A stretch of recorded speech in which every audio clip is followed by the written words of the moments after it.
Hello बच्चों, कैसे हैं आप सब। आशा करती हूँ कि आप स्वस्थ होंगे, मस्त होंगे और अपनी पढ़ाई में व्यस्त होंगे। आपकी इसी पढ़ाई को आगे बढ़ाते हुए आज हम पढ़ने जा रहे हैं एक नया पाठ, एक नया अध्याय, जिसका शीर्षक है कलाकार का कमाल।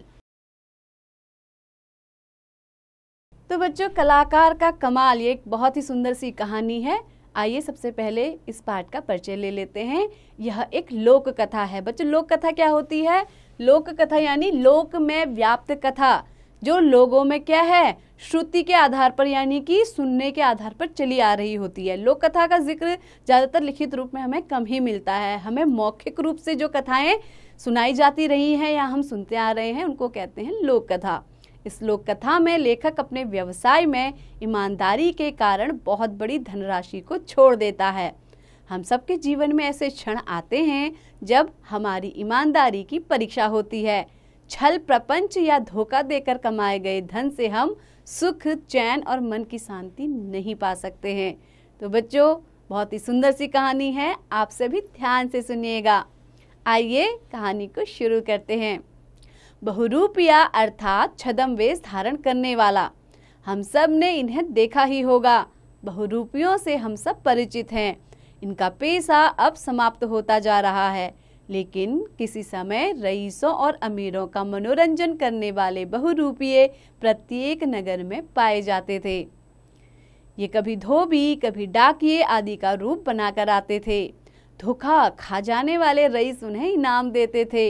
हूबहू उसी तरह का व्यवहार करके प्रायः ये भ्रम में डाल देते थे, और यही इनकी सफलता भी थी। मैंने राजस्थानी लोक कथाओं में बहुरूपिये का एक किस्सा सुना था, जो मुझे अभी भी याद है। ऐसा लगता है कि हम सभी के अंदर कहीं न कहीं उसी तरह का एक बहुरूपिया बैठा है। तो बच्चों, लेखक अपने बचपन की ये कहानी लोक कथा के माध्यम से आपको सुना रहा है। एक बार एक बहुरूपिये ने साधु का रूप बनाया। सिर पर जटाएं, नंगे सर पर भभूत, भभूत यानी कि भस्म यानी कि राख, माथे पर त्रिपुंड, त्रिपुंड का तिलक आपने देखा होगा। जो शंकर भगवान की पूजा करते हैं वो क्या करते हैं, त्रिपुंड वाला तिलक लगाते हैं। कमर में लंगोटी। उसके रूप में कहीं कोई कमी नहीं थी। वह एकदम संसार त्यागी, वैरागी साधु के समान प्रतीत होता था। उसने शहर के बाहर बड़े से पेड़ के नीचे अपनी कुटिया तैयार की, बगीचा लगाया और बैठकर तपस्या करने लगा। धीरे धीरे सारे नगर में समाचार फैलने लगा कि नगर में एक बहुत पहुंचे हुए महात्मा ने डेरा लगाया है। लोग उसके दर्शन को आने लगे और धीरे धीरे चारों तरफ साधु का यश फैल गया। बच्चों, साधु का यश फैल गया यानी कि उसकी कीर्ति चारों ओर फैल गई। वो क्या हो गया, बहुत ज्यादा फेमस हो गया। सारे दिन उसके पास भीड़ लगी रहती। लोग कहते थे कि महात्मा जी के उपदेशों में जादू है और उनके आशीर्वाद से संसार के बड़े से बड़े कष्ट दूर हो जाते हैं। अपनी कीर्ति से साधु को कभी कभी बड़ा आश्चर्य होता यानी कि उसको बहुत ज्यादा हैरानी होती और मन ही मन वह अपनी सफलता पर मुस्कुराता रहता था। नगर के सबसे बड़े सेठ ने जब किसी ने साधु का जिक्र किया तो वह इसे अविश्वास कहकर हंस पड़ा। बोला, ऐसे ढोंगी जाने यहाँ कितने आते रहते हैं, और वह अपने कारोबार में लग गया। लेकिन साधु का नाम चारों ओर फैलता जा रहा था। साधु कभी कभी सोचता कि अब इस बहुरूपिया जीवन में लौटने में क्या रखा है, क्यों न इसी रूप में अपनी बाकी जिंदगी काटी जाए। लेकिन कभी कभी उसका मन धिक्कारता कि वह जिंदगी भर साधु बना रहा तो अपने असली पेशे के साथ बेईमानी करेगा। इसी सोच विचार में उसके दिन बीतने लगे। एक बार सेठ की पत्नी बहुत बीमार हो गई। दुनिया भर का इलाज करवाने पर भी सेठानी की तबीयत ठीक नहीं हुई। उसे लगता था कि वह अब नहीं बचेगी। मित्रों और शुभचिंतकों ने सलाह दी कि एक बार उस साधु महाराज को दिखा देने में क्या हानि है। हार कर सेठ तैयार हो गया। साधु ने जब दूर से आते सेठ को देखा तो बहुत प्रसन्न हुआ। नगर का सबसे बड़ा करोड़पति उसके यहाँ आ रहा था। आगे आगे सेठ और उसके पीछे डोली में बीमार सेठानी थी। उसने जाकर साधु के चरण पकड़ लिए। महाराज, जैसे भी हो सेठानी को जीवन दान दीजिए। यह मेरे घर की लक्ष्मी है।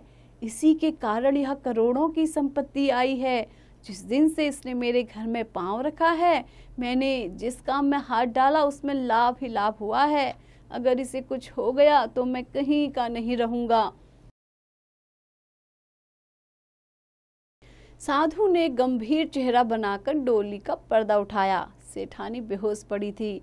भगवान ने चाहा तो सेठानी 7 दिन में ठीक हो जाएंगी, उसने कहा और धूनी की चुटकी भर राख उसके ऊपर डाल दी। फिर रोज आने को कहकर अपनी आंख मूंद कर समाधि में लग गया। सेठानी रोज आने लगी और संयोग से धीरे धीरे उसकी तबीयत सुधरने लगी। 7-8 दिनों में उसकी बीमारी समाप्त होने लगी। सेठ को साधु पर अटूट आस्था हो गई और वह रोज उसके पास आने लगा।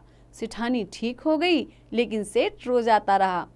साधु उसे रोज एक ही उपदेश दिया करता कि यह संसार माया है, धन का लोभ मानव को मानव नहीं रहने देता। जितना धन बढ़ता है उतना लोभ भी बढ़ता जाता है। बच्चों, लोभ भी बढ़ता जाता है यानी कि लालच। लोभ का मतलब क्या होता है? लालच। तो धन का लोभ क्या करता है? मानव को मानव नहीं रहने देता है। सच्चा सुख धन का त्याग करने में है। इस मोह माया के जाल से निकलकर भगवान के चरणों में ध्यान लगाने से मन को असीम शांति का अनुभव होने लगता है। सोना तो मिट्टी है और मिट्टी का मोह पालकर आज तक किसी ने शांति नहीं पाई।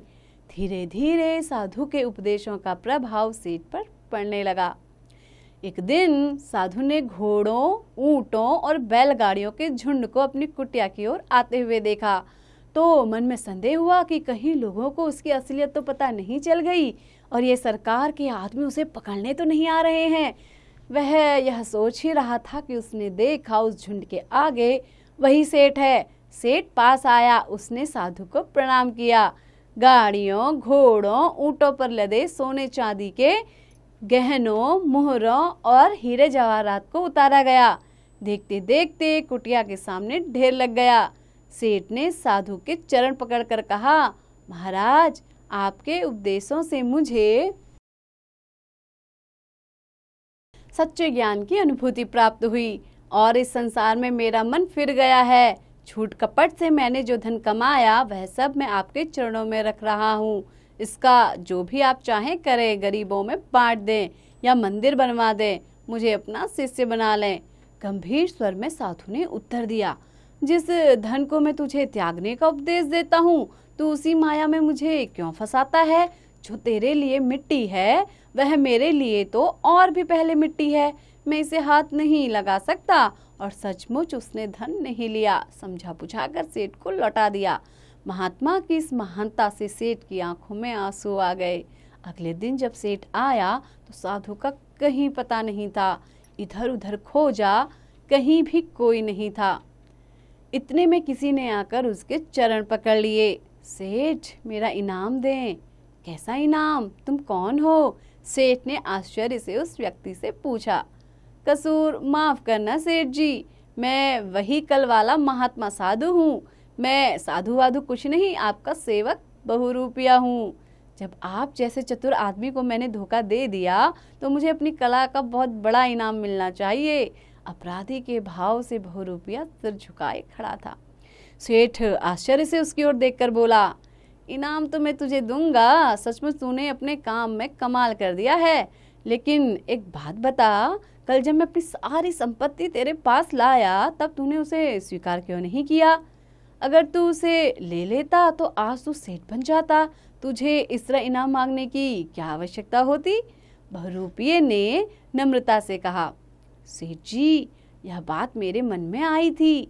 मैं आपकी सारी संपत्ति लेकर कहीं भी जा सकता था, पर मेरे जमीर यानी कि मन, तो जमीर यानी मन ने क्या कहा? यह सही नहीं है।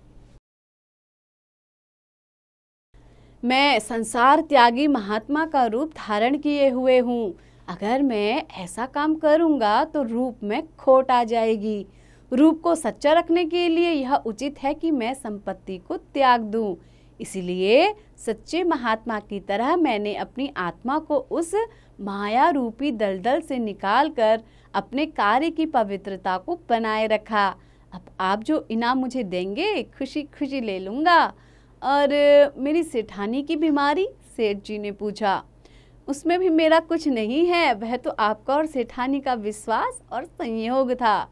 सेठ जी की समझ में सचमुच नहीं आ रहा था कि यह कैसा बहुरूपिया है जो करोड़ों की संपत्ति का त्याग करके 2-4 असरफियों के इनाम पर इतना प्रसन्न और संतुष्ट है। तो क्या है, उसने क्या किया, करोड़ों की संपत्ति को ठुकरा दिया था उस बहुरूपिये ने, और 2-4 असरफियों पर ही क्या वो संतुष्ट था। तो बच्चों, कैसा लगा आपको ये पाठ? आशा करती हूँ कि आपको बहुत पसंद आया होगा और अच्छे से समझ में भी आया होगा। और आपने इससे क्या सीख ली कि हम जिसका भी रूप धारण करते हैं, हमें उस रूप में रह करके किसी के साथ भी किसी प्रकार का कोई छल नहीं करना चाहिए और हमेशा ईमानदार बने रहना चाहिए।